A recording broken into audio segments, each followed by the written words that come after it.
μεγαλύτερη αξία που φέρνει το Patreon στο εργάλεο είναι ότι θέτει στο επίκεντρο του ψηφιακού μετασχηματισμού τον άνθρωπο. Για όλους εμάς, η ψηφιακή εξέλιξη δεν έχει νόημα αν αφήνει έστω και έναν συμπολίτη μας πίσω.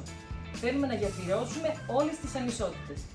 Μαζί με τους εταίρους μας, τον Nasdaq και την Ένωση Δήμων Μαυροβουνίου, δοκιμάζουμε ήδη ένα νέο ψηφιακό εργαλείο. Ο στόχος μας, όλοι οι πολίτες να έχουν εύκολη και ισότιμη πρόσβαση στις δημοτικές υπηρεσίες, με έμφαση στις πολιτιστικές και κοινωνικές δομές και δράσεις.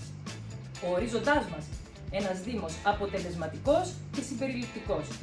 Μέσα από το Patreon καλούμε όλους τους συνανθρώπους μας, τους συμπολίτες μας, να πάρουν την ψηφιακή αλλαγή στα χέρια τους και να σχεδιάσουμε όλοι μαζί τις λύσεις που έχουν πραγματικά ανάγκη.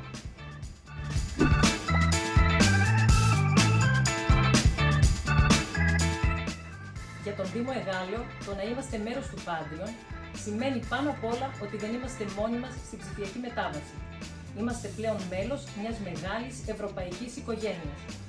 Μέσα από αυτό το δίκτυο μοιραζόμαστε γνώσεις, τεχνογνωσία και παίρνουμε φρέσκες ιδέες από τους εταίρους μας. Ταυτόχρονα όμως καταθέτουμε και τη δική μας εμπειρία και τη φωνή των δημοτών μας. Αυτή η συνεργασία μας δίνει την αυτοπεποίθηση να προχωρήσουμε σταθερά στην ψηφιακή εποχή χωρίς φόβο. Μας βοηθά να βρούμε από κοινού λύσεις για τους πολίτες και τους εργαζόμενους στην τοπική αυτοδιοίκηση.